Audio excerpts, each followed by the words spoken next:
A chorus for people living with Alzheimer's and their care partners? Who would have thought? But in 2014, Giving Voice gave it a try. And what started with one pilot chorus quickly turned into 3, 4, 10, and now there are over 50 Giving Voice inspired choruses around the country and the world. But who could have anticipated that in 2020, a pandemic would change our programming? We now, like many other arts organizations, have turned to technology to keep our singers connected. And who could have imagined that singers are using their computers or their mobile phones or iPads to sing weekly with their friends and family members?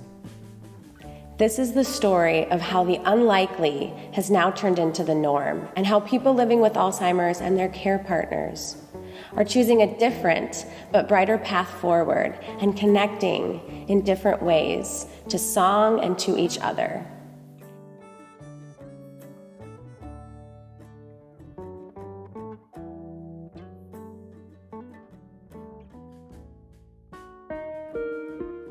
Music turns on our brains. It really helps us to connect. It helps us to kind of wake up.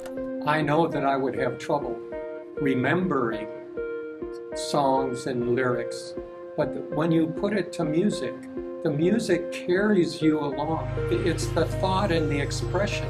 The part of our brain that houses music is there for so long. You listen to the faces and the expressions and the words, and they all meld together. It's there even in the latter stages of the disease. She didn't lose her mind, she only lost her memory. But when she sang gospel music, the connectedness was there. She remembered every word and every tune and every note of that song. So the power of music is so awesome, it's so great. And that's how music reaches into your soul, really, and you just feel it, and you can bring it up time and again, and it's fresh every time. The people with dementia need something. They lose a sense of identity. They lose a sense of self-worth. But coming here, and then all of a sudden they get to sing and perform and bring joy. I mean, the people in the audience were laughing and clapping and standing and singing along with it. My goodness, that doesn't happen in every concert. But this was real, and you know, it just tears my heart out every time.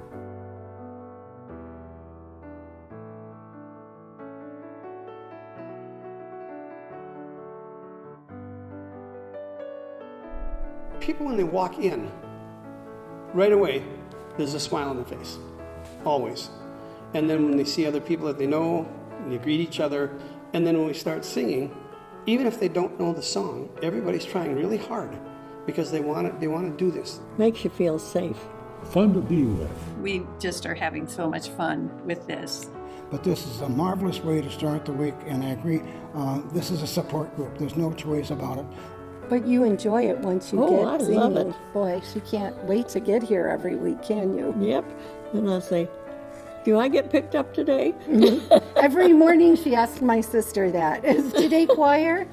Wonderful, friendly group. My name is Sally Esme, and I'm 101 years old.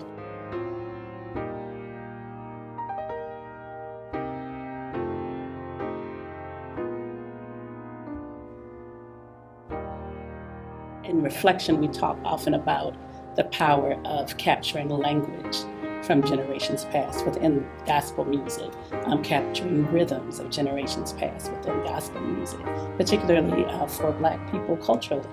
It's almost a tapping, like a well that keeps and holds things that we remember hearing our grandmothers say, or an auntie, you know.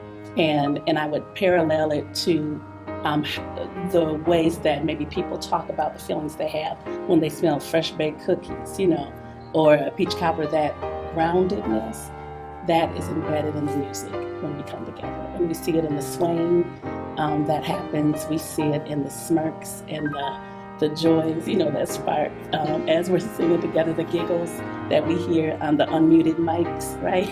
You know what I'm saying? And it's contagious, right? And it's healing, right? We talk about the healing power of music, right? But then it's the gift that keeps on giving, right?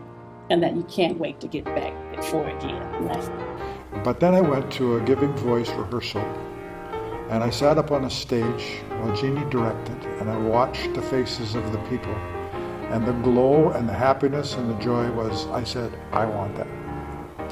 And so that's why I got into this sort of thing. But I never expected this to be the highlight of my week.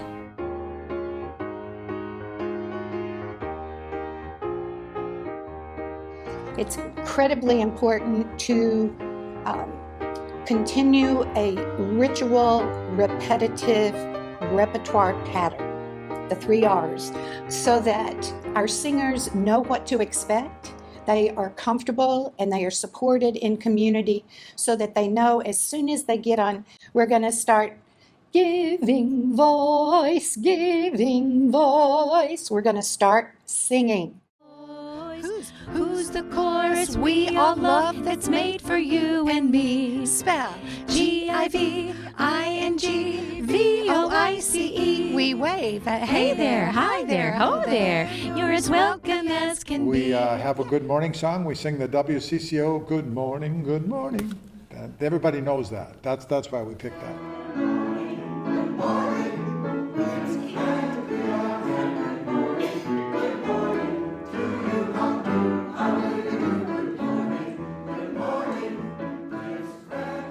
My favorite is when we sing our opening Sing a Song, and I really think about those words, that music is a thing that brings us together. It is a thing that frees us, it gives us joy, and we shouldn't worry about what happens as we sing. We should just do it, we should just enjoy it. Don't worry that it's not good enough for anybody else to hear, just sing a song. And I'm really glad that we're aiming and being able to touch the lives of individuals who are touched by dementia and their family and their caregivers. You've got to accentuate the positive. I feel like we needed to do our choir on Zoom. It was a question that we discussed in board meetings, and we all decided this is a great attempt that we need to make, but there was just a lot of skepticism. Can people learn that? Can this age group latch on to that technology and do it? And they did fabulously. They got the hang of it. There were a couple individuals who needed a little bit of extra help, but we had people on the phone ready to assist and talk them through it, and they did great. And they just got used to it. I mean, it was just what we do. If we want to connect, we go on Zoom, because life goes on and our need for social connection continues. And it's because of the family support, I am absolutely sure, of what they've done with Zoom, that they have helped their loved ones to not be isolated. We have to stay together. So their determination has just superseded and blown us all away. They are so quick now with their unmute and their mute button that I can keep not just a call and response with singing, but I can keep the questions going so that we can truly have more conversation. Are you ready to sing? We are ready to sing. Are you ready to sing? We are ready to sing. A big sense of community at the virtual rehearsals. The bond got even tighter, and that welcome as people came in the space, the interaction that happened. But now we're much more intentional about that online. I'm excited when I see those eyes light up and their cheeks lift, and I can tell when the music is speaking to them. And even though the audio delay of Zoom doesn't let us sing together, we do sing together. It was a surprise that how many of our seniors seem to be fine with the virtual connect. Well, originally it was a little bit intimidating because here we had been used to touching each other, and now we were looking into a camera on a screen. Maybe after 15 minutes it felt very good, and I enjoyed it because I saw the other people. Uno de los logros más importantes que para mí pude ver del proyecto es que los seniors se sintieron que la tecnología no los estaba dejando atrás. Lo entendieron y lo controlaban muy bien. O sea, la forma de entender la tecnología les dio mucho poder para poder, cada sesión que venía, sentirse más seguros y poder entregar más de sí mismos. And it was fun because she would start picking them out one at a time. Oh, there's Sister Kay, there's Sister Eleanor. And it gave her a sense of belonging during a pretty lonely time of the pandemic. We have our check-in, which is a beautiful part of our rehearsal, where we open with a question of the day. And that really helps to have a beautiful thing that centers all that's about to happen. And the elders really enjoy what they hear, and they are invited often by the guest singer to participate. And sometimes they forget to mute, you know, but that's fun too. After our Giving Voice rehearsals now, we do have breakout sessions. So you're interacting with a small group, maybe 4 screens, maybe 6 screens, but you have that time to feel that personal connection. To see them evolve on the computer, right? It was beautiful. I think it's not ideal for what music ultimately wants to do, but it's so needed. It's so needed, and right now you have to find those opportunities, and I see the possibility of being able to offer more than what I could do in person, just because I can switch a camera and be dancing and then show a video and then grab another instrument, and everything is so smooth, right? But it has been such a jewel in my life, because the music that is shared at those rehearsals, the conversations, the story, how the story of lives linked to the music and linked to the sharing is very rich. We've had so much fun together. We are snarky together, we are giggly together, we are serious together, right? And we have a wonderful time singing together. There's something that I observed with one of our seniors. She's one of our seniors. She normally walks with an aid, but when she began to sing, she got down from the pulpit area, unaided, and walked down the aisle singing her song.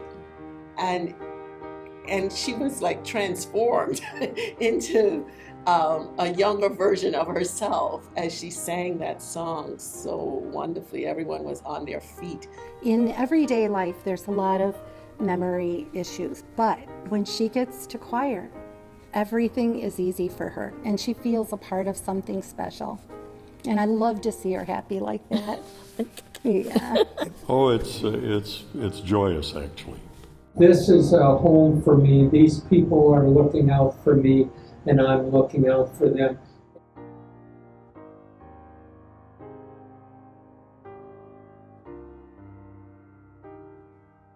Of all people, it was an Elvis Presley song that he made. And I can't think of the title of it now, but every time I sing it, tears come to my eyes. I can't help falling in love with you. That's the song.